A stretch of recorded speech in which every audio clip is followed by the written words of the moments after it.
Over the years, y'all have sent me and Kyle a lot of things. The Stanley Cup sign, a lot of the stuff that you see, especially in the recap room, has been sent by all of you. JC, Giancarlo, just sent us this. Huh? Is that not beautiful? It's a Barkov replica. He didn't send a real ring. He didn't steal one. He didn't cut off any player's hands. But this sucker, huh? Thank you, JC. It's like 5 pounds. The Florida Panthers have won the Stanley Cup. Let's go Panthers! Let's go Panthers! Let's go Panthers! Let's go! Go! Puck drop. And 3, 2, 1, Let's go Panthers! Let's go Panthers! Let's go Panthers! Let's go! Go! Alright, Panther fans, let's do this. 10 o'clock at night, and then a back-to-back doubleheader. Imagine that. Back-to-back 10 o'clock games. And then I guess we got another back-to-back coming. I guess the whole weekend is shot, Saturday and Sunday. So we should all be in a fantastic mood by Monday. Now, somebody asked me on the stream today what I thought was going to happen. I actually have a good feeling about this road trip. These West Coast trips, the late nights, they either do really poorly or they do really well. The last time we didn't do so good because we got sick and all of that.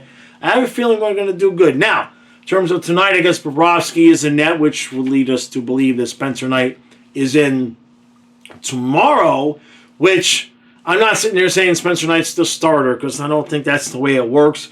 But certainly, of the two games, Bobrovsky is getting what should probably be the easier of the two games. Can we say that? Now, that said, Sam Reinhart did not get suspended, as we know. Not that I thought he should be suspended, but I think the Panthers need to make sure that they are watching out on the ice tonight. You never know if the Ducks took that knee personally. We'll put it that way. And, I don't expect Gudis will be taking any cheap shots for obvious reasons. But I think the Panthers do need to keep their eyes on, especially Tkachuk. He has a tendency to look down at the puck when he's handling it, and we've seen him get rocked more than once because of that. All right, so 10 o'clock start means the recap will be up about 1:30, which means bedtime by 2. It is 8 degrees outside. Give me 2 points, Panthers. 2 of them. Please, we're staying up late enough. In fact, if I go to bed at 2, it should be for 2 points.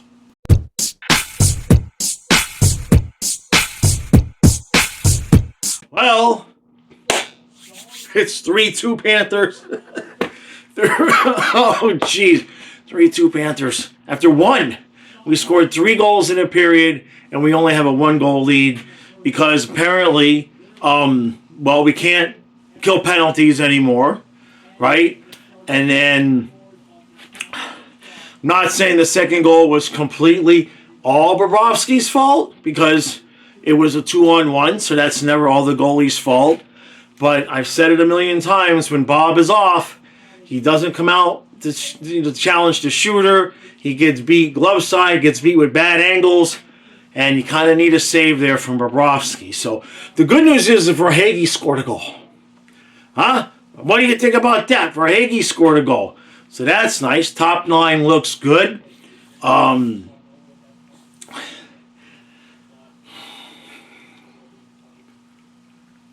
6, what do you think, like 8-7 Panthers is what we're on the pace for? Sounds about right.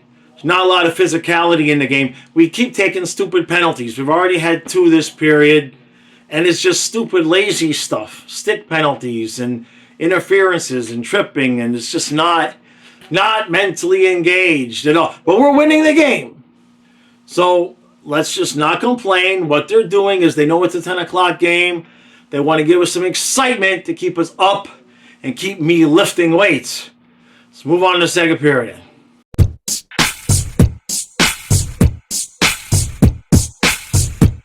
All right, so We didn't allow any goals in the second period, so that's all that matters. The score is still 3-2.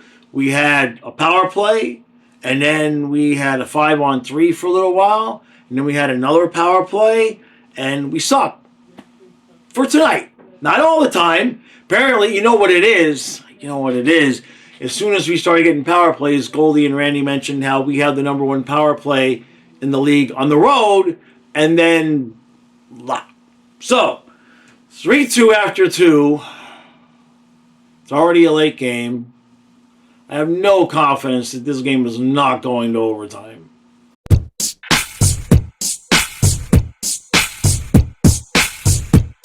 All right, we'll see if I can clap with the ring on. 1, 2, 3, 4, 5, and 2 points. And I'm afraid it's gonna fly off when I'm clap. All right, we'll have to get used to that. We'll get better. So, like I said, I had no question. I knew the game was not going to go to overtime, right? So, what have I been telling you? Huh? What did I tell you? What have I been bitching about? I said put Mackie Samoskevich with some guys that can score, and he would become an assist monster. 2 times, huh? You set up Bennett. You set up for Hagee. What? You see what I'm saying? I love it. I love it. I love it. It's good. It's a really good. It makes Zito's job a little bit easier come trade deadline time. You know what I mean? That's one spot I don't think we need to worry about. I mean I really genuinely like the top 9. I know that Luosterainen on the second line. We'd like to see him score a little bit more. But I don't know if you're going to make a move to replace a guy like that. So happy there. Bubba. We'll give Bubba some head scratches. It started a little shaky for Bob. It was a little bit shaky for Bob, right? Okay? But then maybe his save percentage, I wonder if his save percentage was good enough to get him back over 9. I think they had 29, maybe 30 shots, 2 goals. Probably not quite there yet, but we'll get there. He looked good to second. He didn't see a lot of shots in the third period. Really, he didn't see a lot of shots after the second goal. So there's that.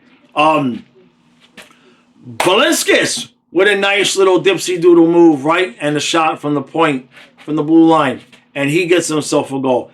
That was good to see. I keep saying, I like the Bornfoot-Balinskis pair. Again, you talk about Samoskevich, Bohlquist, Balinskis, Bornfoot. These guys starting to play a little bit better. Some of them a lot better. It makes Zito's job a little bit easier when he looks at what we may or may not do come trade deadline, considering the limited assets that we have. Now, Verhaeghe, as soon as he scored, he looked like his old self, right? He's flying around. Hopefully that stays. Sam Bennett scored a goal. He just looks sad. Like he looks like he wasn't even hardly happy about it. They showed him after the game, coming off of the bench. He just looks like sad. Like I hope he doesn't know something about his future with the team that we don't already know. But he doesn't look like his normal self. Now Chucky looks like his normal self, coasting around, basically doing nothing these days. That's okay, Chucky. Just do it in the playoffs. All right? Do it right in the playoffs. Barkov continues to kind of, I'm not going to call him a turnover machine. He's playing defensively fine, but it has been for a few weeks now where every game, and it's not just Barkov. We are still attempting a few too many cross-ice passes, especially in our own zone. I don't know where that's coming from. I don't know why we're doing it, but we're doing it, and the puck's not ending up in the back of the net that way. Now, Forza and Kulikov still fine. Schmidt, power play.